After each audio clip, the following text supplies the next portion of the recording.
Showers across England and Wales, but again, many places here will be dry. Perhaps a bit brighter on Sunday, better chance of seeing some sunny spells, but everywhere still feeling chilly. That warm feeling inside from Boxed Boilers, sponsors of weather on GB News.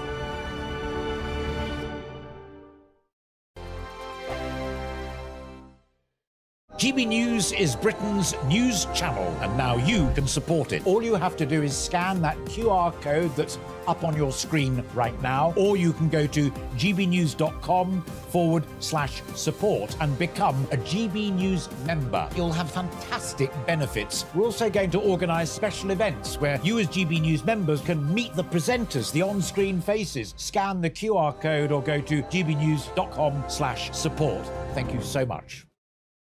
Big news, big debates, big opinion.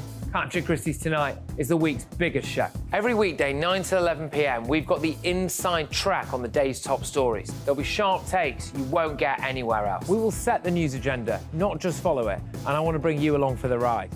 Whatever it is, we'll have our finger on the pulse.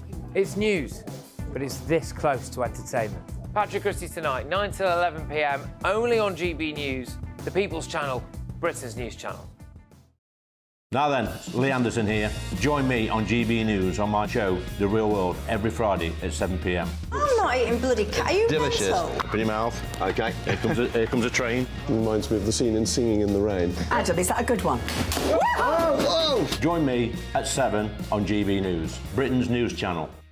I'm Andrew Doyle. Join me at 7 o'clock every Sunday night for Free Speech Nation, the show where I tackle the week's biggest stories in politics and current affairs with the help of my two comedian panellists and a variety of special guests. Free Speech Nation, Sunday nights from 7 on GB News, the People's Channel, Britain's news channel. When the news happens, it happens here. And really important breaking news. Breaking news this morning. On TV, radio and online, the news starts here on Britain's Newsroom. All the biggest stories and the answers that you need from across the UK and beyond. Join Britain's Newsroom from 9:30 on GB News. The People's Channel, Britain's news channel.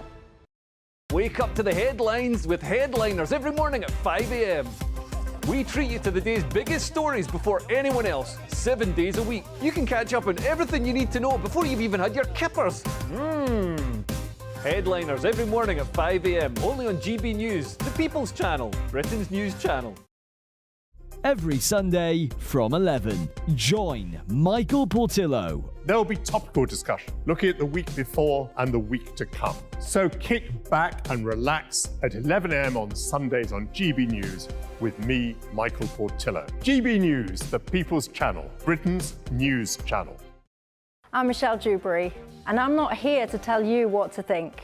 I'd much rather hear what you have to say. So send in your opinions to gbviews@gbnews.com. Keep them clean, and you never know, I might read them out. With my panel here on Jubes & Co, we debate, we get stuck into the issues of the day on a show where all views are welcome, especially yours.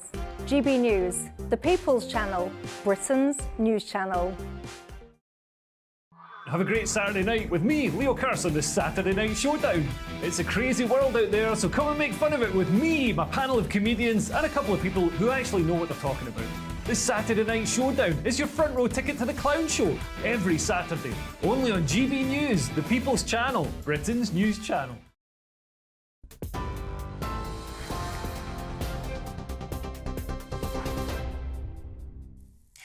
Good evening. Your top stories from the GB Newsroom. The UK's maritime organisations warning vessels to sail with caution after reports of a new attack on a ship southeast of Yemen's port of Aden. A senior US military official says Houthi rebels fired an anti-ship ballistic missile today, but it did not hit any ships. This is the first incident and security warning since the overnight UK-US joint strikes on Houthi rebels. The Yemeni government says the rebels are responsible for dragging the country into military confrontation. However, a spokesman for the militant group says they'll continue to block the passage of ships in the region. In the UK, the Prime Minister says Britain needs to send a strong signal that Houthi rebel attacks in the Red Sea are wrong. Ukraine's president has hailed the UK's £2.5 billion military aid package for his country. Prime Minister Rishi Sunak made the announcement during a surprise visit to Kyiv today, with the package including long-range missiles, air defence and artillery shells. Mr Sunak promised to continue to stand with Ukraine in its fight against Russia. Volodymyr Zelensky says the agreement helps secure his country's future. The former Home Secretary says the Rwanda bill set to be debated in the Commons next week won't stop the boats. Speaking exclusively to GB News, Suella Braverman said she'll vote against the bill if there are no improvements. What we want to see, if we want to stop the boats, is regular flights taking off to Rwanda with large numbers of passengers. You know, a token flight with a handful of people on it is not going to stop the boats. We need an effective deterrent. People are coming over in their thousands on the small boats. They need to know that if they get here, they will be detained, they will be put on a plane and they will be removed to Rwanda. Sir Tony Blair was warned the Horizon IT system at the centre of the Post Office scandal could be flawed before it was rolled out. That's according to newly revealed documents.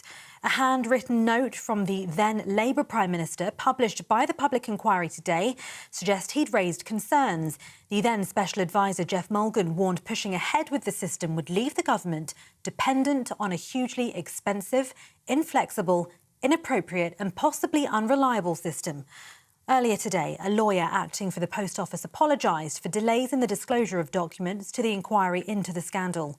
Chris Jackson told the inquiry the Post Office wants to help reveal the truth and facts behind the fault, which led to hundreds of people being wrongly convicted of theft. This is GB News across the UK on TV, in your car on digital radio and on your smart speaker by saying Play GB News. Now it's time for Headliners.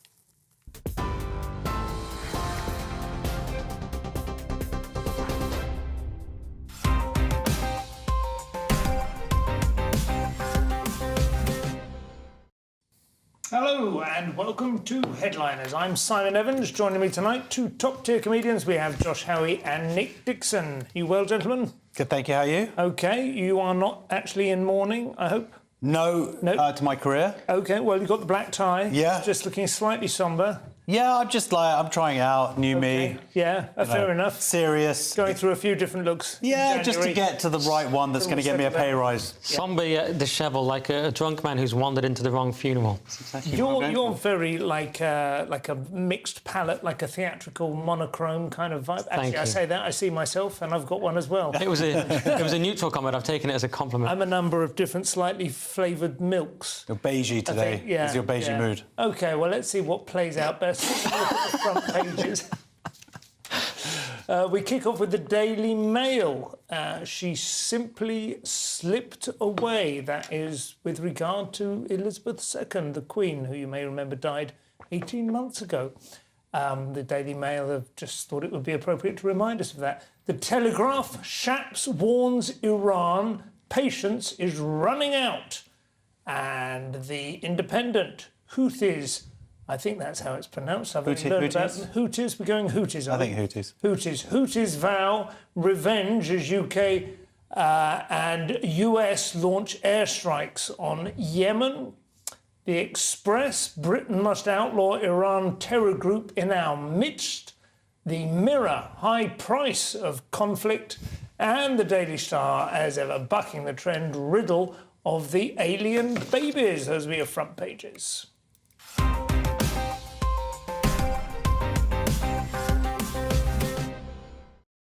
So what have the Mirror gone with again?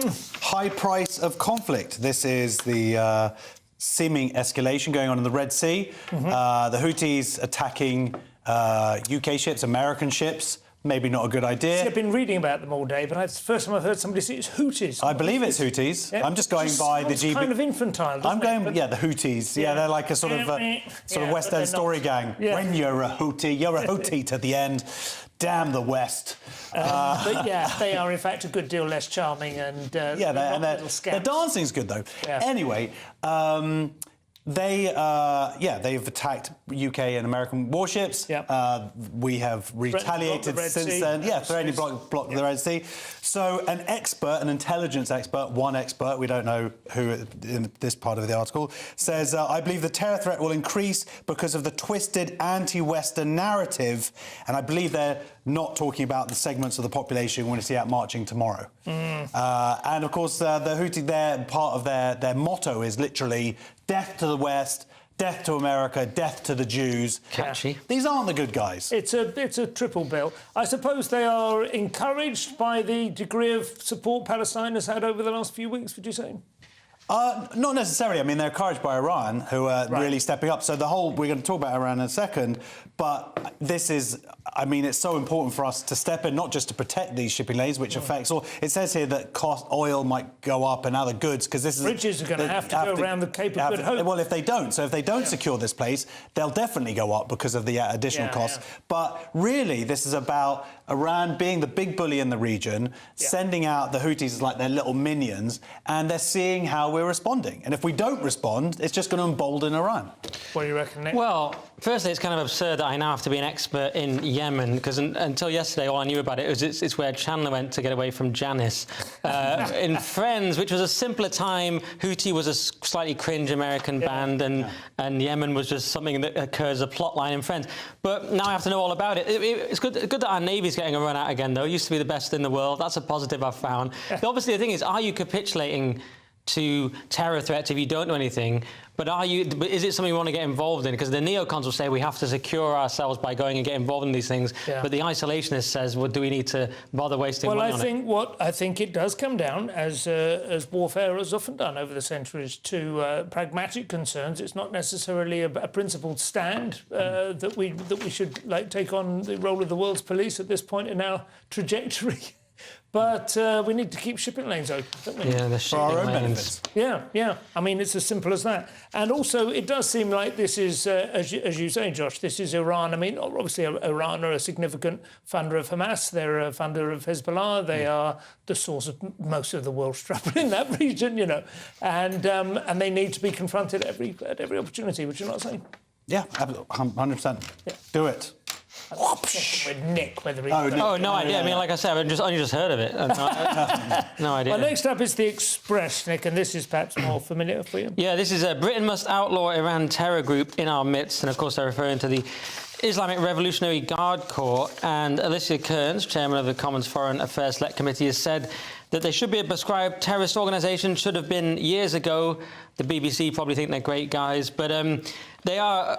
as you said, arming and training terrorist groups like Hamas and Hezbollah, so they'll probably get a discounted council house in Barnet. But yes, it's saying, look, the US has called them a prescribed terrorist organisation ages ago, so why don't we get on and do that, and it'll help us deal with them, they claim. Will it make any difference? No, it will make any difference because it gives us greater control about who comes into the country and whatever. But and also sends out a message that that we know what's going on. Again, people have been advocating within the UK for years to get this obviously evil organisation outlawed, and it's ridiculous that we still haven't done it. And I think they were doing it sort of holding off on Iran. Kind of, hey guys, maybe they're going to turn around and be nice. But obviously they haven't, and they've tried to organise assassinations on our soil. They are not the good guys. They are funding terror literally around the world. And, of course, they need to be prescribed. How do they do it? Do they have collections in mosques, that sort of thing, is it? I think they're big money. When I was the IRA in South London on a Wednesday night, we used to go and see, there was an Irish folk band in a pub called The Swan in Stockwell, and they come round with a beret at half-time. Really? And I remember. You chucked in an extra tenner. Yeah, well, I was, I would look the other way and feel a little bit sort of grubby about, being there to enjoy the Guinness and the tunes, but not being. I'm not sure if Moss have Guinness on tap or not. This is it. It must be difficult for the They've gone downhill. I just want to acknowledge Annie Nightingale, who's on the front page of the Daily Express. None of the other front pages, as far as I can see it, have paid tribute, but. There's the Star, which we're going to do. She has died at the age of 83 for a long time. Radio 1's only female DJ from 1970 to 82. Literally the only female voice on Radio 1. Pretty extraordinary. Yeah. I used to Simpler listen to her times. Sunday request show. No, she was really What do great. you think? That was the dream period, wasn't it, for you? She really was. Things work, tremendous. that's all I'm saying. She was kind of like the Marianne Faithfull of the DJ world. But anyway, Yeah, life was better. The Daily Star, finally. I think we have. Is that all we have? Yeah, riddle of the alien babies. This is. I don't know if you've seen these photos. There, these in Mexico. There are these sort of weird aliens that some people are insisting are real. Right. But really, this is the riddle of the gullible fools. Saying that, I'm not saying that there aren't aliens out there. There seems to be more and more secret information becoming, or formerly secret information becoming available in America. And also, there was this weird incident. I don't know if you saw it on Twitter, but there was some incident in, was it Miami? Yeah. And everyone's claiming a big cover-up and all that. Now, it could be just some weird mass psycho experience, but lots of people are like, this is what happened, and the police blocked it off, and there was some weird alien creature, and I've seen a few things, and they're trying to suppress it. Yeah. So if I'm not here next week, then you know they got to me. If you've been pro... I saw footage of that. It looked pretty fake, but they are real. Yeah, it's this boffins again, though. It's alien eggs found in a Mexican mummy are not from Earth, say, totally sensible boffins. So I personally trust the boffins, whatever they say. I like the Star and their relationship with boffins, but it is interesting that part of the world seems to attract an awful lot of the alien activity, doesn't it? Even back in the von Daniken days, you know, the landing strips of the gods or whatever that book was called. They were all. It was all the Mexican jungle. Do you think it's because they speak Spanish or something? I don't know. Is it peyote? It's some hallucinogenic people say drugs. it's straightforward racism, that they couldn't believe that the idiotic natives could have built anything more than 3 stories high, so they would just assume it was aliens. Oh, that makes sense. Also, or the aliens could have a lisp and they like to speak Spanish? That was based on a deformity of an inbred Habsburg prince in Spain. Simon, they all copied him. Is there anything you don't know? Can we just... That's ridiculous. I mean, it's just getting ridiculous. Houthis, although someone's going to call it now. It's actually Houthis. His Achilles heel is pronunciations, but he knows everything. everything. It's an early form of social, the virtue signalling. That's, you know. Oh, really? Oh, like, so it's like a list. Oh, that poor guy. Yeah. So it's the cis of their day. Oh, the fifth of their day. Exactly. I'm just pointing at my waistcoat because you can't see it on the camera, but everyone wears their waistcoat one button undone at the bottom as well. Now, that's a tradition. That was established. You should do. George, the Prince Regent, who became George IV, was too fat to do his waistcoat all the way up, so everyone would wear those a little bit undone as well. Yeah. And it's kind of like how wigs started, isn't it? You know, the judicial wigs from someone, where king being bald, one of the kings. That did come from Mexico. You know why? Because that's where everyone got syphilis from. And that's why they lost their hair. This is a completely different show now, but I like whatever this news show is. I think it's more of an afternoon radio show, but I like it. Also getting from the Star to some seriously highbrow facts. That's where the merkins came from as well. You know the merkins? Yes. Yeah. That wasn't decorative. That was... I know almost as much as you. I'm a better human being. You're up to speed on 3 major modules. Go and do my shirts. That's it for part 1. In part 2, we have amputations for fun and profit. So Keir Starmer enjoying Qatari hospitality and the battle against porn. We'll see you in a couple of minutes. Good afternoon, Britain. Good afternoon, Britain. Join us, Tom and Emily, To find out what's happening in the heart of Westminster. and why it matters to you. Weekdays from midday, we bring you the most compelling stories from across the United Kingdom. And from your doorstep to our inbox. That's right, we want to hear from you. GB News, Britain's news channel. Wake up to the headlines with Headliners every morning at 5 a.m. We treat you to the day's biggest stories before anyone else, 7 days a week. You can catch up on everything you need to know before you've even had your kippers. Headliners every morning at 5 a.m. only on GB News, the People's Channel, Britain's news channel. GB News, unlike other broadcasters, isn't obsessed with the London-Westminster bubble. We think there's a nation beyond the M25, and that's why we talk about the issues that matter across the land. Join me on State of the Nation, 8 to 9 o'clock, Monday to Thursday, on GB News. Daisy's listening, and you should too. In the GB Newsroom, we bring you the news as it happens. With our team of dedicated journalists across the UK, we're ready to give you accurate reporting every day. When the news breaks, we'll be there with bulletins on GB News, the People's Channel, Britain's news channel. Big news, big debates, big opinion. Patrick Christie's Tonight is the week's biggest show. Every weekday, 9 to 11 p.m, we've got the inside track on the day's top stories. There'll be sharp takes you won't get anywhere else. We will set the news agenda, not just follow it, and I want to bring you along for the ride. Whatever it is, we'll have our finger on the pulse. It's news, but it's this close to entertainment. Patrick Christie's Tonight, 9 till 11 p.m, only on GB News, the People's Channel, Britain's news channel. Your weekend starts here with Friday Night Live with me, Mark Dolan, 8 till 9 on GB News. Big stories, big guests and big laughs as we get you ready for a cracking weekend. That's Friday Night Live with Mark Dolan, Fridays 8 till 9 on GB News. Bring your own drinks, the admission's free.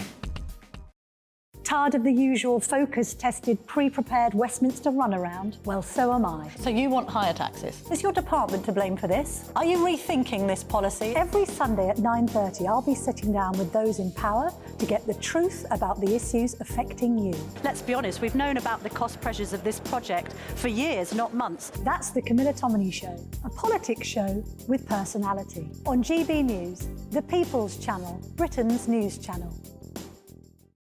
I'm Andrew Doyle. Join me at 7 o'clock every Sunday night for Free Speech Nation, the show where I tackle the week's biggest stories in politics and current affairs with the help of my two comedian panellists and a variety of special guests. Free Speech Nation, Sunday nights from 7 on GB News, the People's Channel, Britain's news channel.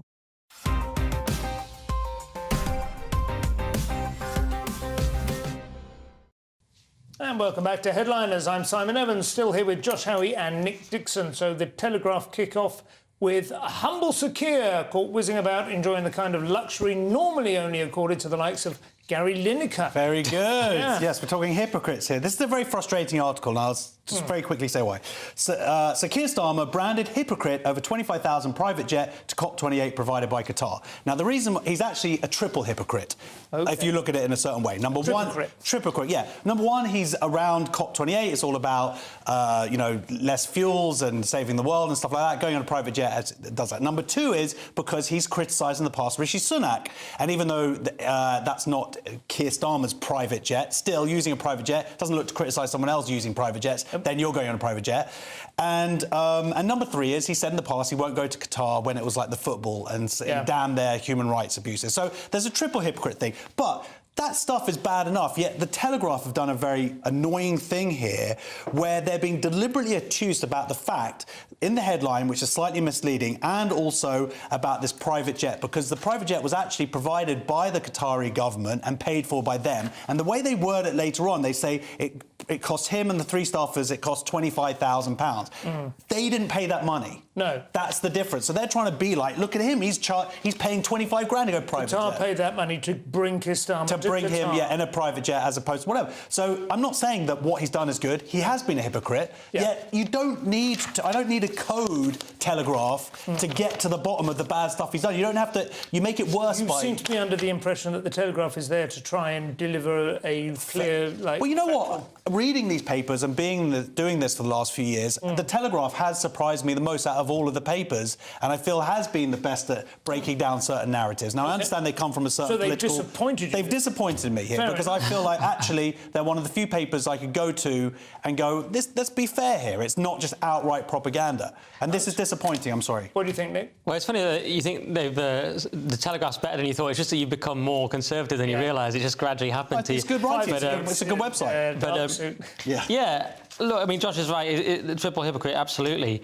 And it's funny because he talked about Sunak and said the view on the ground is very different to that from his private jet. Turned out that was personal experience. He was just recalling his own private jet voyage. And yet, although I don't like him, I don't think this quite sticks, because I just don't feel Keir Starmer is in it for the private jets. Do you know what I mean? I just don't think he's somebody who would have taken particular pleasure in that aspect of the job. It would have made him awkward, I suspect. And he's going over for a specific reason, because it was all when Israel was kicking off and Qatar was housing the Hamas terrorist leadership. I'm sure it's not something that he's deliberately sought, and there are pictures of him squashed shoulder to shoulder on various Ryanair flights, aren't there? Well, there have to be, and he gets the photographers right there. So, terrible person though he is. Go on, Nick. Well, I just because I said one tiny thing and you guys went on for ages, but it's not that interesting to me. The point is, Will it change, much as you're saying, will it change anyone's vote? I mean, is Josh going to not vote Labour because of this? I doubt it. I haven't said I'm voting Labour. I know, but I just know. And the parties are the same anyway, which, as you can tell, because they're both getting the same private jets and helicopters. Yes, it's absolutely. the uni party anyway. It's all the same crotch above Read the my mind. I didn't even know myself. Guardian now, Nick, have a gruesome story of extreme benefit claimants. Well, this is one I don't even want to talk about. So, man claimed 18,500 disability benefits after willingly having a leg amputated. This is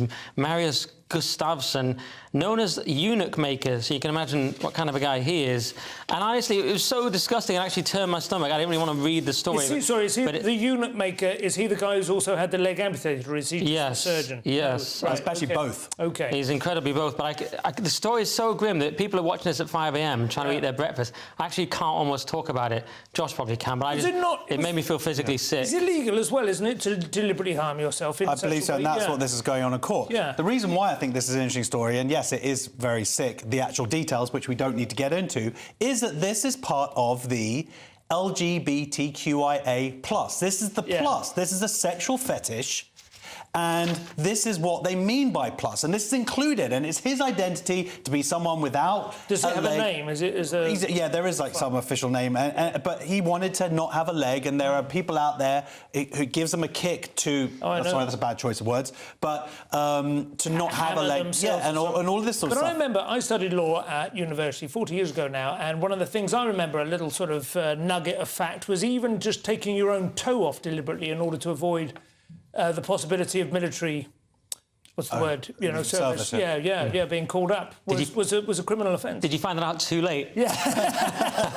The toe's gone now. But just hovering with the Simon, chisel. You know, there's a bit where he says that they're talking online and they're saying, oh, but being without a leg, you're going to look amazing. This is like on online forums. Well, you know what? Yeah. They're saying on other forums, oh, wait till you get your breasts chopped off. You're going to look amazing. It's the same stuff, and it's happening with our youth, with our kids. And yet here it's disgusting, yet when it's with our children, somehow that's okay. Well, I suppose, to be, like, just rein you in a little bit, if somebody wants to have their breast removed, I personally find it alarming, but they are remodelling themselves after a well-established sexual phenotype which they identify with, i.e. a man, rather than trying to cripple themselves, which is, I think, more pathological. He might love, like, My Left Foot or something. It might be one of his favourite films. I mean, there's Crash, isn't there? The Ballard thing. Go on. But it is a useful analogy, and it's often used in terms of there is a medical responsibility. People often say, would you cut someone's arm off if they ask no? Therefore, adult doctors shouldn't be doing this, especially with minors, and that's where I have a strong suspicion that Mr. Castrati, or whatever his name is, has probably never taken the Hippocratic Oath. I don't know. Has that been established? Yes, he's not a doctor. There was someone involved who worked at... Not anymore. Josh, Israel rebuts accusations of genocide by South Africa in one of the world's least powerful courts. Yeah, Israel accuses South Africa of profound distortion at the ICJ genocide hearing. Yesterday, or depending when you watch this, South Africa stated its case. And today, Israel has done its rebuttal and said that it's being ridiculous. They're deliberately leaving out information, taking things out of context. No other country would be, treated like this for being the victim of a mass terrorist attack, a real genocide and real intent. And, of course, what's happened in South Africa is, I don't know if you guys saw, but a cricket team, the national cricket team, the under-19s, they forced to make their captain of the team was Jewish, and because of threats of violence or whatever, they have now removed him from there. Now, there is a word, I believe, that is used for, like, where you have one set of rules for one ethnicity, and then there's a different set of rules for another ethnicity, and I can't remember what it is. Yeah, but no, seriously though, Josh, I don't think you can genuinely say that Israel is being attacked for being the victims of the 7th of October. They're being attacked because they've killed more than 23,000 people in the retaliation. Well, 23,000 people have supposedly been killed, according to those numbers. How many of them are terrorists, and how many of those, as they're pointing out here, there has people... been extraordinarily intemperate language by several senior Israelis, which I think would expose them to the accusations of genocide. I don't personally feel that it's adequate, but you can see why they're in court. Well, some of those things were taken out of context. The thing that they chose here, and they said, oh, look, Netanyahu used this quote about wiping out whatever, and doesn't finish the full quote, which is that the IDF is the most... It does everything to avoid harming the uninvolved. So when you take these things out of context, and the fact is, how many of these people have died, and every death, of course, is a tragedy of innocence, but how many have died by deliberate Hamas booby traps, by Hamas... They are a jihadist death cult. Do you think, nobody is here to defend Hamas, do you think you'll get a fair hearing at the ICJ? Or do you suspect... No, I don't, because they're part of the UN, and the UN are incredibly biased. But what do you think, Nick? Oh, well, I just think it's a bit rich for South Africa to be talking about people committing genocide when there's an ongoing genocide in South Africa against white farmers, which people don't like to talk about. There was all that Kill the Boer song, and people just go along with all that stuff. South Africa's done nothing about it. It's failed to acknowledge it. But, yes, there are legitimate critiques of Israel, but it's a bit rich coming from South Africa. And then do South Africa support Hamas as well, which sort of takes away the moral high ground as well? I'm surprised that it's come from South Africa, of all places. No, but they're in pocket with China, with Russia. It's all connected, and they're sort of being used, I believe, here. I think it's disgusting. And by the way, they're just hypocrites. We talked about this yesterday, but they have not condemned, or they have not voted for anything that condemns Russia, Iran, Sudan. You know, look on their own doorstep. Sudan, you got hundreds of thousands. Well, the reason Israel is held to a higher standard than all those countries is because it's perceived to be a first world country that's essentially, an outlying territory of the United States, isn't it? That's why they're held to that standard. I believe they're held to a higher standard because the people are anti-Semites. That's what I believe, anyway. Nick, a watershed moment, according to Zelensky, perhaps because of scenes containing strong sexual language? I don't actually understand that, but we'll get to it. I understand watershed, yeah. Oh, I see, so it's just a watershed pun. Yeah. Oh, it's all right. I got it now. It's past my whatever. Just laugh and wave. Yes, you're right. So it's Rishi Sunak pledges $2.5 billion in military aid to Ukraine during Kyiv visit, however we're pronouncing that now. And of course, it depends, and he wants to send a message to Putin, we're here to stay, strong support, and all these drones they're buying, etc., etc. And, it just depends where you stand on Ukraine, doesn't it? Either this is good because we're honouring our commitments in a way that Biden has failed to, and we're showing strong support for Ukraine, or to the people less convinced, you're just sort of throwing money after a war that can't really be won, and we can't afford with the ever-escalating conflicts all over the world. Can I just say, sorry, to the people who might say that money we're throwing to us. That money is coming to us. That $2.5 billion is being spent in the UK on drones, British-built drones, and that will pay for British jobs. So we kind of... Well, yeah, it's money that's being spent on something which will then be destroyed in another country. Sure, but the point is we're spending that money on weapons, and it's going to help our industries. Yeah. So it's not like we're just giving them that money. They have to spend it here on our weapons. Why do we think America's support is draining away? I mean, they have bottomless pockets and the largest military-industrial complex in the world by some distance. Why are they no longer supporting it? The Republicans... Why do you think it's not the Republicans? It's Biden. Biden's still in charge. Does he not think it's going to win in votes anymore? Don't they just think that it's not a winnable war and they're just kind of slowly tailing off? But it's been held up by Republicans, though, isn't it? Sorry? They passed the package, but it's not gone through the final passage because it's all tied in with local bills, so the Republicans are holding it up. It's definitely true that the American right is very anti-funding Ukraine far more than Conservatives here. That's also true. It's the best money you can spend. They used a £2.5 million missile, a UK missile, and it blew up a warship, which is hundreds of millions. These are... You don't get better value money for that. I should say a segment of the American right, by the way. Obviously, the neocons are very pro it still. Just for the Telegraph, to finish this section, Josh. The Baroness Burton has extreme pornography in her sites, which is unusual because barons are normally the ones running pornography, aren't they? The porn barons there. Extreme online pornography could be banned, says Tory Peer. Now, this Baroness Burton, she is the independent reviewer of porn. What a title! How did she get that one? I feel like I missed out there. No one asked me. I have that in Hove, but you're the local councillor for that. Subsidiarity. And there's an interesting thing here where some of the images are online legally accessible because it's streaming. Yeah. If you owned a video of it or a DVD, it would be illegal. That's how extreme this stuff is. So it is important. Crazy, it is tainting arguably younger people and even older people. This isn't good stuff, and we've obviously it's coming on the back of the online safety bill, which is bad wording, but there is an argument to bring it under the auspices, or all pornography under the auspices of like the BBFI or whatever, the Film Classification Board. So at least then it reaches a certain level, is the point. They do occasionally, don't they, some of the organisations try and self-police a little bit. I know Pornhub had a sort of big clear-out a couple of years ago and, you know... So they said, yeah. Yeah. You know what, I'm torn, because if we just banned porn outright, it would improve society and it would free up a lot of my spare time. So I'm thinking, maybe we do that, but at the same time, do you want the government, as you say, the BBFC is involved as well, do you want the government, though, with the Online Safety Bill, getting involved in anything? Because famously, the governments do things badly and it's more sensitive, so that's why I'm concerned. It's very difficult territory, isn't it? The concern would be, I'm sure, that if it would be a little bit like Spotify or whatever, you know, that if you didn't have some kind of legal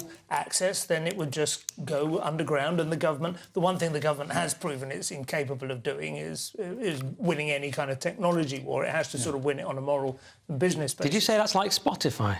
Yeah. How? Is there like an underground Spotify? Well, just Spotify, it's not exactly the same, but the point of Spotify is it's a legal route to streaming music, and none of the record companies like the idea of streaming, but they at least have a contract with Spotify. They get some revenue. But none of the performers get much, do they? That's the problem. Performers get hardly anything, but at least it's in some kind of control. And you know what? I think that some kind of control like that does make a difference, because I think people just are lazy at the ultimately, and they will just go, oh, I'll just watch this then. I think so. That's part 2. In part 3, boozy MPs, council comedians, deepfake elections. The country is falling apart, but we will try and keep cheerful. We'll see you in a couple of minutes. Your weekend starts here with Friday Night Live with me, Mark Dolan, 8 till 9 on GB News. Big stories, big guests and big laughs as we get you ready for a cracking weekend. That's Friday Night Live with Mark Dolan. Fridays 8 till 9 on GB News. Bring your own drinks. The admission's free. Wake up to the headlines with Headliners every morning at 5 a.m. We treat you to the day's biggest stories before anyone else, 7 days a week. You can catch up on everything you need to know before you've even had your kippers. Headliners every morning at 5 a.m. only on GB News, the People's Channel, Britain's news channel. In the GB Newsroom, we bring you the news as it happens. With our team of dedicated journalists across the UK, we're ready to give you accurate reporting every day. When the news breaks, we'll be there with bulletins on GB News, the People's Channel, Britain's news channel. Big news, big debates, big opinion. Patrick Christie's Tonight is the week's biggest show. Every weekday, 9 to 11 p.m, we've got the inside track on the day's top stories. There'll be sharp takes you won't get anywhere else. We will set the news agenda, not just follow it, and I want to bring you along for the ride. Whatever it is, we'll have our finger on the pulse. It's news, but it's this close to entertainment. Patrick Christie's Tonight, 9 to 11 p.m, only on GB News, the People's Channel, Britain's news channel. Good afternoon, Britain. Good afternoon, Britain. Join us, Tom and Emily, To find out what's happening in the heart of Westminster. and why it matters to you. Weekdays from midday, we bring you the most compelling stories from across the United Kingdom. And from your doorstep to our inbox, That's right, we want to hear from you, GB News. Britain's news channel. GB News, unlike other broadcasters, isn't obsessed with the London-Westminster bubble. We think there's a nation beyond the M25, and that's why we talk about the issues that matter across the land. Join me on State of the Nation, 8 to 9 o'clock, Monday to Thursday, on GB News. Daisy's listening, and you should too. I'm Andrew Doyle. Join me at 7 o'clock every Sunday night for Free Speech Nation, the show where I tackle the week's biggest stories in politics and current affairs with the help of my 2 comedian panellists and a variety of special guests. Free Speech Nation, Sunday nights from 7 on GB News, the People's Channel, Britain's news channel. GB News is Britain's news channel, and now you can support it. All you have to do is scan that QR code that's up on your screen right now, or you can go to gbnews.com/support and become a GB News member. You'll have fantastic benefits. We're also going to organise special events where you as GB News members can meet the presenters, the on-screen faces. Scan the QR code or go to gbnews.com/support. Thank you so much.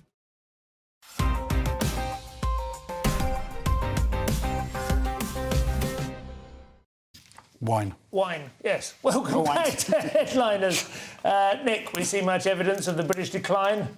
the decline of Britain, well, however you want to put it, general decline. We see evidence of decline everywhere on this show, but it's really been as stark as the meagre amount government is spending on replenishing its wine cellar. That's my point. That's your takeaway. Yeah. He's been researching this deeply, haven't you, Simon? 30 quid a bottle. God. Well, the Mirror sees it a bit differently. They've gone with government spent £27,000 topping up fine wine cellar during pandemic, figures show.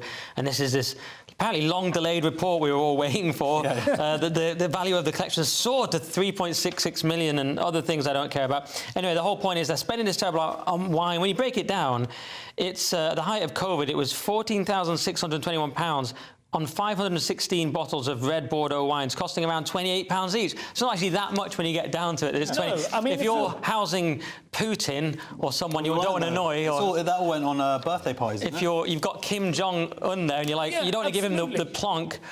I mean, if you're buying rubbish stuff, that's good enough to put in a cellar, you would think 30 quid would be the absolute bottom. I would think. Give Biden the rubbish stuff. He won't know the difference. But spend a bit more on Trump and people like that. And look, I'm struggling to care about this because I mean, are the Mirror going to do this when Labour get in? Firstly, it's one of these, attacks on the Tories. You notice the figure for how many bottles they've actually drunk? If anything, they've increased the size of the cellar. They haven't drunk that many. They haven't. I think they've drunk. So 130 bottles between 20 and 21. That is incredibly low, isn't it? Well, it's because it was COVID. That was lower because of COVID. And they weren't. Not all of them were partying. There was some of them. But then Emily Thornberry's on this ludicrous statement saying, they lived the high life at the taxpayers' expense while the rest of the country struggled, and it will never be forgotten. It's like, shut up! You would have locked us down. You wanted to lock us down. They all locked us down, and that's always been the main point for me. Never the parties, never the cakes, and not the wine. I don't care about the wine. If anything, genuinely, I mean, joking aside, I expect MPs to be able to enjoy a bottle of wine occasionally. Not all the time, but if they're hosting, as you say, overseas dignitaries or whatever, it's important that we give the impression that Britain is not on its uppers. Yeah. That's how people judge you, isn't it? Although if it's a Muslim country, probably don't offer the wine. Yeah. Probably have some expensive. I think the interesting thing was it's normally self-financed, that they sell the older bottles to pay for the newer stuff. I'm sure by the sound of it, they're making a few quid at the moment, 30 quid. Anyway, I wish them well. I hope they enjoy themselves. Essex County Council, meanwhile, Josh, have obviously got their priorities straight. They're spending all their money on comedians. Yes, cash-strapped council gave comic Simon Harris £500,000 to run Facebook page. And when we say comic, let's use the inverted commas that people always use when so-called comedian. Refer to me, comic Josh Howie. I've never heard of him. Yeah, exactly. You haven't seen on Live with Apollo? Oh, you have. Yeah. Anyway, so he was paid £493,000 by the cash-strapped Essex Council, which is ridiculous. And it was all a kind of outreach Facebook page to get to certain parts of the community who otherwise wouldn't know about the draconian laws that were put through at that time. And now he's been sort of uncovered and he's gone off social media like the big old coward he is. So what could he possibly think he was providing in terms of value? It's just creating like memes and videos. Do you think he was that worried when he was getting 500 grand? I mean, no. By the way, I'd love to be cash strapped if that's the new definition. You've just got 500 grand to dole out. But he was encouraging people to adhere to COVID restrictions. That is the ultimate regime comedian. Whether he's a comedian aside for a second, this is this term Graham Linehan uses it. I think I coined it, but he might have. I can't remember. But it's a good term. That's the ultimate regime comedian. I'm going to go out and do so-called pranks that encourage you to adhere to the government's new authoritarian rules. I don't think it was That's even pranks so necessarily. absurd. And he's famously anti-Tory and it's Tory council or whatever. Yeah, by the way, that's such a brave stance. I'm the anti-Tory comedian. How edgy. It's ludicrous. Absolutely. I hope he's all right, though. He's deleted social media, so I hope he's not having a mental health issue. Because I don't feel bad. I just staggered by that. £500,000 Could have gone to you in your new tour. And we still never heard of him. Yeah. Right. No. That's the. How much did they pay Jimmy Carr to do that bit? Remember that bit? Raise your hand if you the vaccine. If you're not vaccinated. Now lower your hand and slap yourself in your stupid face. Or something. Good point. I haven't asked him.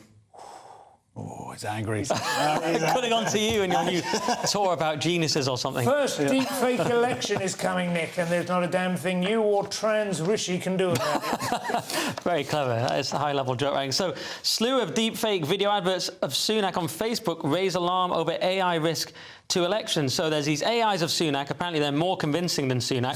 The AI actually wants to take care of immigration, I've heard. So there's that. But don't worry, guys, because BBC Verify are on the case. Lol. So they've put out a statement saying we always do things that we're trusted. No, you're not. And the government spokesman has said some similarly vague, banal comment. And the researchers from Fenimore Harper, a communications company set up by Marcus Beard, you're like, OK, but he turns out to be a former Downing Street official who headed Number 10's response to countering conspiracy theories during the COVID crisis, which probably just means having a different view, not wanting an experimental treatment, not wanting to be locked in house. Pretty mad conspiracy theories as well. But also things that just got called that. Yeah, I know. There were sensible things like the 5G towers, sensible. They talk about it as if they're countering terrorism, and they're not. There'll just be some blokes sitting around going, so what are we going to do about this then? Yeah, true. But obviously this is worrying because you can get it's an AI risk. Election cycles coming up around the world. Yeah. There was 100. What they've studied is 143 adverts. They originated from US, Turkey, Malaysia, Philippines. The idea that they've, first of all, it's somewhat scary they're not on top of this stuff already. Certainly Facebook doesn't seem to be on top of it, and they made a big deal about how they're putting all this stuff out there that's going to be dealing with it. Well, you haven't, because they've already found all these adverts. Number 2 is there is an idea here of forcing through some kind of imprint with any of these adverts to show who paid for it. And I think that is actually a good idea. Yeah. And, you know, maybe there is a bad part to that. I can't figure it out. But at the moment, that seems like a good idea. Find out who pays for these adverts.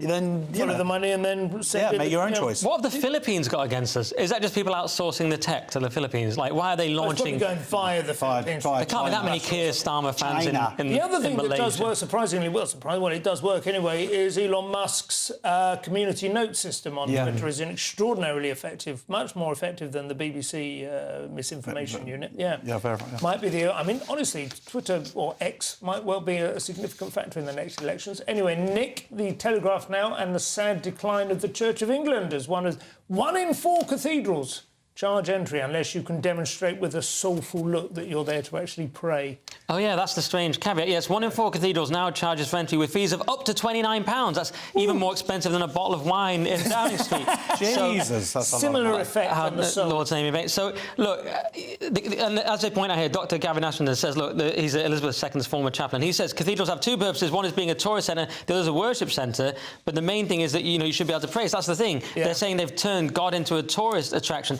And it is quite a raise. I mean, Canterbury has upped its fee from £1.50 to £17. Talk about inflation. No, that's because they're Russians. It's such a big hit with the Russians. OK. No, that's Canterbury. My problem is... Salisbury. Yeah. I don't know my cathedral, sorry. I'd like to go into Salisbury. It's a classic story. It's go woke, go broke, have to charge £29 because the Church of England is now so woke, no one's going anymore. And cathedrals, because Christianity is sort of dying out, no one's going to cathedrals, so they have to charge. That's the tragedy. Would it not make sense to have, like, surge pricing on this?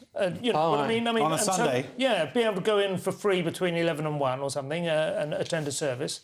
And then the rest of the week would be, you can tell when somebody's there for tourist purposes. Have a little chip and pin outside, just for getting people in. But I wanted to go to Westminster Abbey recently. There's loads of great stuff in there, but that is, as you say, 30 quid to get in there now. That's crazy. Which is quite a lot to enter a place of worship, isn't it? I don't know, it feels wrong somehow. And yet, on the other hand, it is, one of the world's great... They've got a £2... At Norwich, they've got a £2 rider helter-skelter. Oh, that was very... I think that was one of our first stories we did here. Oh, really? In its nave? Yeah. But you know what? You want a helter-skelter? That's going down to hell, surely. There needs to be someone in there as well checking, are you praying? Or if you've got a camera, you're paying. Yeah. But if you're actually praying... But they do have the shortfall. No pray, no pay. No pray, no gain. On the continent, the governments or the local that pay for these buildings. Yeah. So here they have to pay themselves. This is why they're doing it. I think it's fair enough. But, it'd be nice if there was like a couple of hours where you could get in for free. Anyway, that is part 3 done. The final section is coming up with Broken Hearts, Lovesick, Voles and Shark and Chips. We'll see you in a couple of minutes. Join us every night on GB News at 11 p.m. for Headliners, which is 3 top comedians going through the next day's news stories, which is exactly what you need, because when the establishment has gone crazy, you need some craziness to make sense of it. Headliners. You don't have to bother reading the newspaper. We've got it covered for you. Every night at 11 p.m. and repeated every morning at 5 a.m. We won't send you to sleep like some of the other paper review shows out there. So join us 11 p.m. every night on GB News. The People's Channel, Britain's news channel.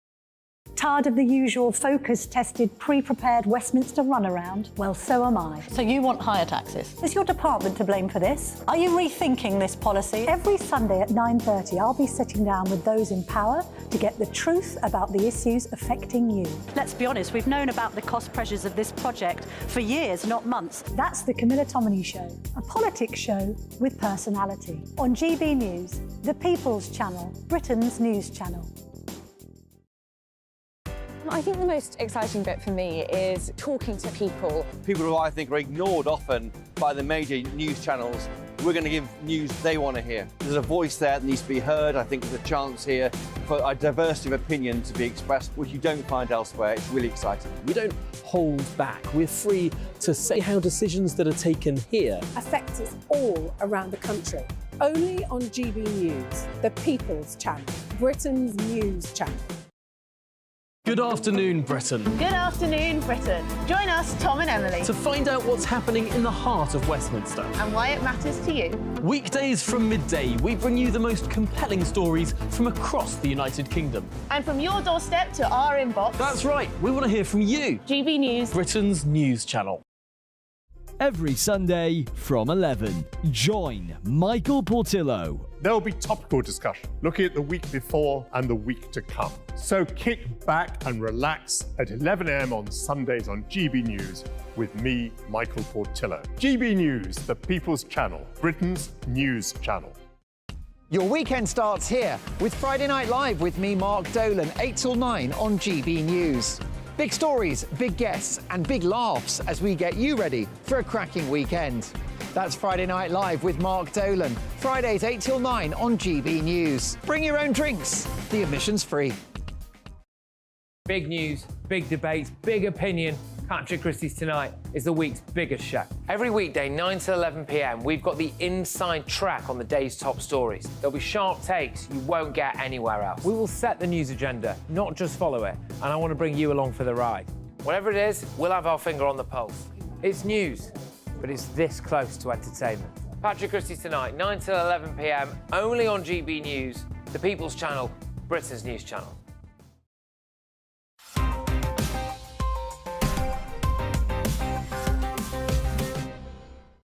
And welcome back to Headliners for our final section. It is the Times now, Josh. A worrying story about broken hearts in the romantic sense being an actual medical condition. Yeah, patients with broken heart syndrome being failed by doctors. So the first thing here is it's a real condition, supposedly. It's cardiomyopathy. It's triggered by emotional distress, so it's real. And because it presents as a normal heart attack, but at the same time, the traditional treatments for heart attacks don't work on this, essentially. They haven't said what does work necessarily, but also I don't know how you're going to differentiate when someone's having a heart attack. You're going to be like, you know, the people with the paddles going to be like, did you recently get broken? Did someone dump you or something? So this is, they're talking about it being caused, as you say, by breakups or by bereavement or by, there's one where a teenage son died by suicide, and I suppose the obvious thing to say is, are you experiencing huge amounts of stress at the moment? And that might but they are having a heart attack. Yeah. So that could be the stress bit. Love is the only cure, and that's quite impractical in a hospital ward. It doesn't always work. And it typically affects women more than men, so you can literally say she died... Why are we talking about this? It just means if you say she died of a broken heart, she actually might have, you know, in those kind of old novels, like when women always fainted because of nervousness. People who do that in history die of broken hearts. They do. And now this is what this actually took a thingy, cardiomyopathy. Yeah, they've just given it a fancy name. But maybe a big hug from the paramedic would be something. Yeah, or some therapy. Yeah. Little kiss. And some adrenaline. Some nice bath candles. Massage. Staying with the romance neurology interface, Nick, scientists have been studying voles in order to unravel love, which feels more like a crossword clue than an actual experiment. It's more of a hobby. So biological changes in brain may help in getting over next study finds. Yeah, research with paired voles found surges in pleasure hormone dopamine subsided after a period of separation, which turns out to be 4 weeks. Basically, the voles crack on pretty quick. If they're put with their partner that they like, they get a rush of dopamine, and it's great. They don't get it with some strange vole who they've never seen, they don't care. Slag. Yeah. Oh, man, that's sorry. Casual vole. Casual vole. But after 4 weeks, this feeling completely subsides. They've moved on. They're like, new phone, who dis, or whatever the Volt equivalent is they don't get any dopamine at all. So that's the period. That could be quite useful for humans, I think. I suppose you've got to scale it up, possibly, according... It's the number of heartbeats usually is the thing, isn't it? Volts Yes. probably have their hearts mend that much more quickly because they beat that much more quickly. Yeah, no, it's shorter lives, so that is a considerable period of time, 4 weeks. So we haven't scaled it and defined it. Could be 4 years. That could be a long time. Probably about This is not 8 months. Not 3 news. months. Yeah, no, of course. This is not news. This is how I have maintained a successful relationship, I believe, with my wife. You will be fine. Just give it 3 months. No, you've got to keep them brainwashed. Right, You've got to okay. keep the hugs going, keep the physical contact going, keep them in love with... That's how you keep them in love with you. Is there not, seriously, a certain amount of Jewish folklore about that? That there's a saying that, you know, a husband and wife should make love even if neither of them want to? Oh, totally. No, it's a Shabbat, which is today. Yes, it's a mitzvah, a commandment. Yes. Yes, you should have... You know, it's a sexy religion. Exactly. Don't worry about motivation. It's discipline. Yes, you've got to do it. Daily Mail now, Josh. The news that young people find the old viscerally disgusting and they'd rather die than be in their 30s. I have to say, I kind of get it. Yeah. So, well, what, them? Yeah, particularly, I understand that, yeah. Millennials alarmed by people in their teens and 20s saying they want to die at 30 because they can't hack becoming unattractive hags. As is pointed out here, if you're 24 and you're referring to older people in their 30s as unattractive hags, you deserve everything you get. Yeah. We had a story yesterday about young kids basically using creams like these to make them look younger, which is obviously ridiculous when you're 8 or 10. But this is what you have. You have a certain age group of particularly women who are having this surgery even as young teens and fillers and whatnot. It's altered their faces. And you've got this very strange phenomenon they get into later on where you have the millennials looking younger than the Generation Z that's come after them. Now, because the millennials have taken care of themselves and their health and whatnot, and they're actually looking better than... And they probably understand what the cues are that people pick up on, you know. I suppose a certain amount of glowing skin and a degree of luminosity in the eyes is more important than all the kind of weird fillers and stuff that people use. I thought it was a bra, wasn't it? I will say, though, this maybe, obviously, you know, what's the word, factoid, but the relativity of time passing and how, you know, when you look back, all young people now, to me, look absurdly young, like children, like people. My daughter is 19, her friends all just look. And I saw video of myself on a TV show from 2010, so I was 45, and I thought, my goodness, I look so young, you know, like I felt I had youth. I don't remember feeling I had youth. But your daughters might look young. I agree with your point, but the point is there are young women now who look 40. It's mental. Like, there was this picture at the Golden Globes on the weekend. Who's the guy in Willy Wonka? Oh, and his girlfriend, she's one of the Timothy Kardashians. Chalamet. Yeah, and his girlfriend is one of the Kardashians. Yeah. I thought she was one of the mums. And she's like Jenner. 20-something. And she looked... I genuinely thought I couldn't work out if she's 40. It's crazy. We've got time to squeeze in one last little story. Let's go to the shark and chip, shall we, Nick? Yeah, it's weird. I had loads on that one, but instead you're asking me about shark and chips. I've got nothing on. UK chippies are selling unsuspecting customers shark and chips, shocking study reveals. And that is pretty much the whole story. It's being sold as a mystery meat because they don't even... Often it's a cheap substitute for other meat. Is it caught accidentally, or is it... what? Is it caught accidentally? No, it's just cheap and they're just... Loads of people are catching sharks. And it's just... Basically, if someone offers you mystery meat, don't take it, especially if it's Louis Schaefer. Just say no to all mystery meats. I think that's probably very good advice. It's a bit like when you go to the Indian restaurant sometimes and it just says meat curry, doesn't it? And I always think that's not enough information. The show is nearly over. Let's take another quick look at Saturday's front pages. The Daily Mail. She simply slipped away. That was Her Majesty not last year, 18 months ago now. The Telegraph. Shaps warns Iran. Patience is running out. The Independent. Houthis vow revenge as UK and US launch airstrikes on the Yemen. Express. Britain must outlaw Iran terror group in our midst. The Mirror. High price of conflict. And the Daily Star. Riddle of the alien babies. That's all we have time for. Thank you to my guests Josh Howie and Nick Dixon. I'll be back tomorrow with Louis Schaefer and Paul Cox, and no doubt some mystery meat. If you're watching at 5 a.m, stay tuned for breakfast. Otherwise, thank you for your time. Sleep well. Good night. A brighter outlook with Box Solar, sponsors of weather on GB News.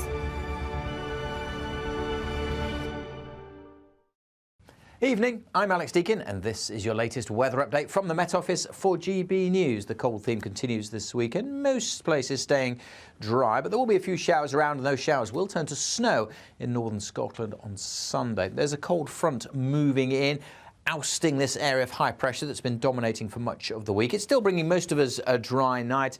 Got some clearer skies pushing south into northeast England. That could allow some frost here, touch of frost across South Wales and southwest England. Some damp weather from this line of rain. That's that cold front pushing south across Scotland, but tending to fizzle out as it does so. Clearer skies will start to follow on behind.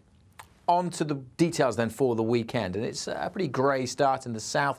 Lots of cloud here, a cold feeling day. Damp and drizzly at times for Northern Ireland, northwest England, and maybe even North Wales, seeing a little bit of that light rain come the afternoon. Showers into northern Scotland, but something brighter for southern and central Scotland. Some sunny spells here, and it may well brighten up in Northern Ireland later on as well. Where it stays cloudy, it'll be pretty cold in the south, 4 or 5 degrees. Elsewhere, we might sneak up to 6 or 7, but still on the chilly side for the time of year. Feeling colder in the north on Sunday as a strengthening wind brings more snow showers into northern Scotland.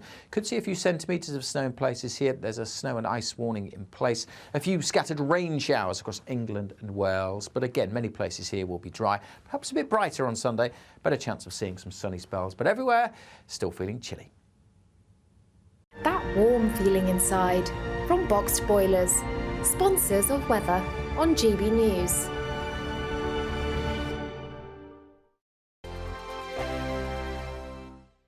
When the news happens, it happens here. And really important breaking news. Breaking news this morning. On TV, radio and online, the news starts here on Britain's Newsroom. All the biggest stories and the answers that you need from across the UK and beyond. Join Britain's Newsroom from 9:30 on GB News. The People's Channel, Britain's news channel.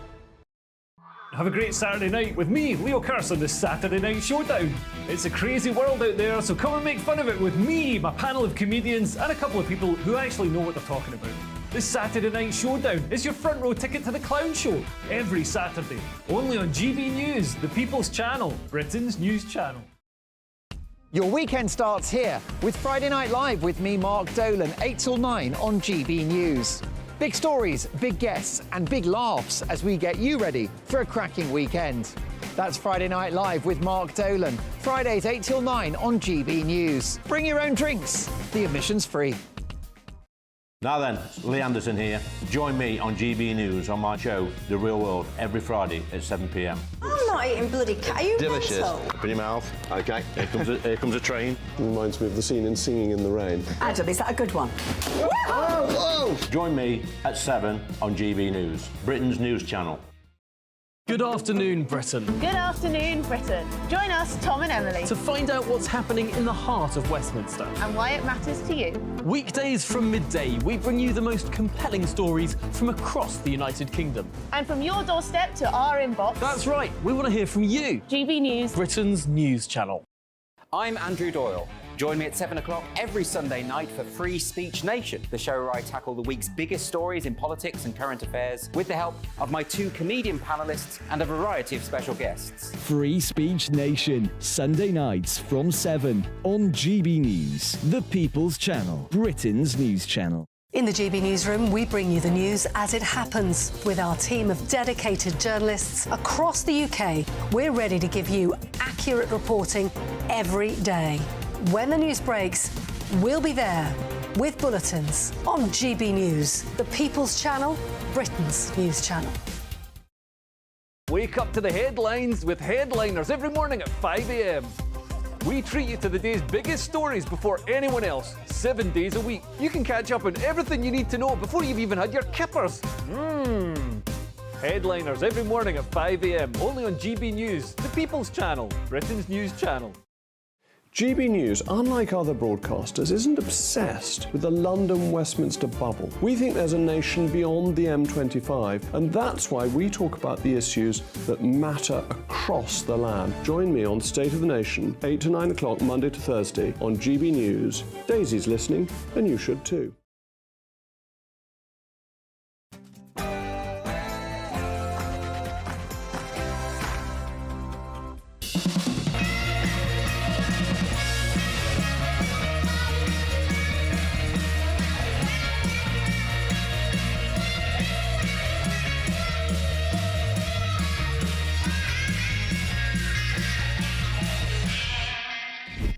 Welcome to Lee Anderson's Real World. Tonight I'm joined by Susan Hall, who's a Conservative mayoral candidate in this year's London mayoral elections. Tonight's Left in the Corner is political commentator Matthew Stadlen. He's going head-to-head with a political commentator from the right of politics, that's Benedict Spence. For the first time on the show, we've got the clinical lead for Care After Combat, that's Dr. Jane Jones.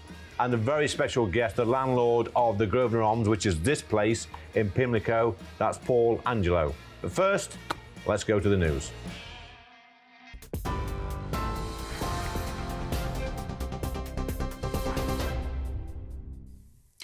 Good evening. Your top stories from the GB newsroom. The UK's maritime organisations warning vessels to sail with caution after reports of a new attack on a ship southeast of Yemen's port of Aden. This latest report is the first incident and security warning since the overnight UK-US joint strikes on Houthi rebels. The Yemeni government says the rebels are responsible for dragging the country into military confrontation. However, a spokesman for the military group says they'll continue to block the passage of ships in the region. In the UK, the Prime Minister says Britain needs to send a strong signal that Houthi rebel attacks in the Red Sea are wrong and someone must take responsibility. Our aim is very clear. It's to de-escalate tensions and to restore stability to the region. And that's why allies over the past few weeks have issued several statements of condemnation of what's happening, calling on the Houthis to desist. Indeed, just this week we've seen a UN Security Council resolution condemning what's happening and saying that states have a right to self-defence. We have acted in self-defence. It's incumbent now on the Houthis to stop carrying out these attacks, putting people's lives at risk. Ukraine's president has hailed the UK's £2.5 billion military aid package for his country. The Prime Minister made the announcement during a surprise visit to Kyiv, with the package including long-range missiles, air defence and artillery shells. Rishi Sunak promised to continue to stand with Ukraine in its fight against Russia. Volodymyr Zelensky says the agreement helps secure his country's future. Almost 2,000 police officers will be deployed to the capital this weekend as pro-Palestine protesters and pro-Israel protesters take to the streets for the first major demonstration of this year. Around 1,700 officers will be on duty to police a march on Saturday from the City of London around midday, heading to Parliament Square, where speeches are to take place. Forces to be deployed will include many from outside of London. There will also be a substantial police presence for the event on Sunday, a rally in support of Israel taking place in Trafalgar Square. The former Home Secretary says the Rwanda bill set to be debated in the Commons next week won't stop the boats. Speaking exclusively to GB News, Suella Braverman said she'll vote against the bill next week if there are no improvements. What we want to see, if we want to stop the boats, is regular flights taking off to Rwanda with large numbers of passengers. You know, a token flight with a handful of people on it is not going to stop the boats. We need an effective deterrent. People are coming over in their thousands on the small boats. They need to know that if they get here, they will be detained, they will be put on a plane and they will be removed to Rwanda.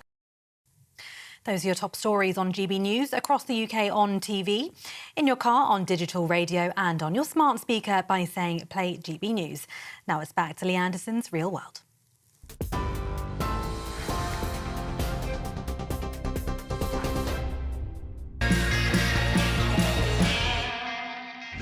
Today, I'm joined by the Conservative candidate for the mayoral elections in May this year, Susan Hall. Thank you for coming on the show for the very first time. For the second time on the show, we've got political commentator Matthew Stadlen. He's our left in the corner. You've got me, Lee Anderson. Obviously, I'm the Deputy Chairman of the Conservative Party. Susan, straight to it. Both Londoners in here today. That's great news. Mayoral elections, which way are you going to vote and why? I don't need to tell you, do I? I'm going to vote because I'd be the best mayor ever. Why is that? Because I care passionately. I'm a bit like you. I'm not what some people would class as a normal politician. I came into politics. Are you saying I'm abnormal? Is that what you're saying? I'm saying you're slightly different, in as much as I ran a business and did quite a few things before I went into politics. Yeah. And you see things going horribly wrong and you think, I want to put that right. Yeah. And So that's why I'm coming at it. I'm very, very worried. So you say you want to put things right, Sue. Yeah. Be clear. Okay. Anybody can say that. Yes, of what are you course going to I put can. right? OK, well, I'm going to approach it from a far more common sense viewpoint. If you look at the state the police are in, the Metropolitan Police, the finances around that are really, really worrying. It's so sad that we've ended up in the last 8 years, because Sadiq Khan has been in control for 8 years. There's been over 1,000 murders. We have got to get control of the streets back again. I feel really passionately about this. Yes, but it's all well and good saying that, Susan. How are you going to do it? OK, to start with, I mean, people don't realise Sadiq Khan has got a £21 billion budget. I've found £200 million to be putting into the police to start with, to see if we can start to get more officers on the street. Whoever you talk to in London, they just don't see their officers anymore. We must get more police on our streets. We must start taking control. And we've got to be positive. We've got to support the police. Sadiq Khan has a go at them at every given moment. As you well know, Lee, if anything goes wrong, it's the government's fault, it's the commissioner's fault, it's anybody's fault but Sadiq Khan. OK, I think Matthew's chomping at the bit here. Obviously, I think, Matthew, your vote's going to be cast slightly differently. You're not going to be voting for Susan, which is a big shame. But obviously, you'll vote for Mayor Khan, I would imagine. Why is that? I will vote for Sadiq Khan. I don't by any means think he's perfect, but I think he's trying to make strides in the right direction. He wants to clean up our air. Yes, I drive a car, but I also have a 15-month-old. We live in the middle of London, and his mouth is right at the level of exhaust pipes. So trying to get cleaner air is really important. Giving our kids, from whatever background, a good, healthy, nutritional boost to their day by free school meals, that is setting leadership, I think, that lots of other areas in the country could follow. It's the Conservatives who have smashed our police forces to bits over the last 13 or 14 years. They did massive cuts, didn't they? 20,000 officers fewer. Yes, they're trying to build back. I do want the police to get a grip of our streets, but I hold the Conservative government responsible for failures in that area. And the last poll, by the way, we talked earlier about who's actually going to win this election in a few months' time. The last poll that I saw had Sadiq Khan on 50% and Susan on 25%. So in a way, this conversation is almost redundant, because I think that the result of the election is a foregone Susan, Matthew seems to think it's all over. Well, absolute nonsense. It is absolute nonsense that you should say that. First of all, you say he's trying to do his best. He's had 8 years of this. We cannot give him another 4 years. He's had 8 years. Crime is going through the roof. The only thing you can relate to is clean air. People in the outskirts of London with the ULEZ expansion are being charged £12.50 a day for cars that they cannot afford to replace. Go down in the underground and see what the pollution levels down there. It is utterly disgraceful. He doesn't want to talk about that.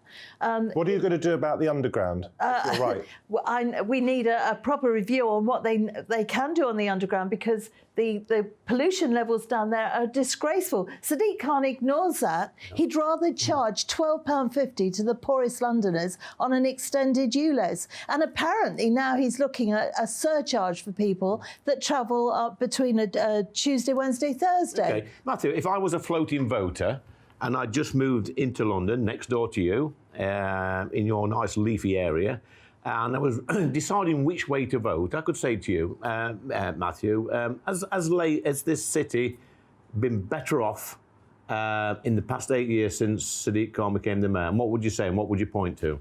I would say in some ways, yes. I've outlined one or two of them already. Something that I'm really proud of as a born and bred Londoner is our inclusivity. We are, I think, the greatest capital city in the world. And Mayor Khan, for his faults, and he does have some faults, really wants to hammer home that message. This is a city for everyone. He is an inclusive mayor. And I have to say, and Susan and I get on well off camera. You were very nice to me earlier, but I was really disappointed to hear you suggest that Jewish voters were scared or frightened of Sadiq Khan. I'm Jewish myself. I don't feel remotely frightened by him. I think he is someone who wants to bring us all together. And if you remember on those New Year's Eve fireworks, yeah, I thought it was a bit egotistical to sort of say brought to you by the Mayor of London. I'm sure he does have an ego, and that's why I enjoyed hitting him back over his head for a lofted 4 or a 6 when I played against him him in cricket. But the point about those fireworks is that they were a symbol of bringing Londoners together, and that's got to be a good thing. And I really hope, Susan, that you will run this campaign let me just responsibly. chip in there, Susan. He makes a reasonable point about bringing Londoners together and the fireworks and the eye. I remember a few years ago when he draped the eye with the EU flag. I think that was New Year's Eve, Yes, when we it just was. left Yes. the European Union. That weren't bringing this together, Matthew. Susan. Yeah, well, to start with, anti-Semitism has gone up over 1,000%. I didn't say that he was that people were frightened of Sadiq Khan's London, and bringing people together is very important. Yes. I'm absolutely for that. But if we look, young people can't afford houses. Why? Because he hasn't built enough. People are frightened of walking the streets because he's not looking after the Metropolitan Police enough. If you look at transport, we're now said to be the slowest city in the world, or from this latest survey they've done. Yes, we are, because of these ridiculous cycle lanes like the one in Park Lane. Yeah, I've seen it. Virtue signalling, that's all that was, virtue signalling. And that should come out straight away. There's one in the park next to it. So Yeah, I know that, Susan, that he must have done some good things since being the mayor. Blank expression. I tell you what I do admire. He doesn't complain. He gets, like lots of politicians, death threats. Yeah. He is driven round. Strong character. No. He just gets death threats. But I mean, I do feel for him, and he never complains about that. He is driven around by armed officers, and I never hear him complain about that. But the three things that he's responsible for, which is building more houses, big failure, looking after the Metropolitan Police, massive failure, and everything to do with transport, whether it's our gridlock streets, whether it's the heavy pollution on the underground, whether it's dealing with strikes. He's suddenly shaken his magic money tree and got £30 million. I think Susan, Matthew, sounds like a black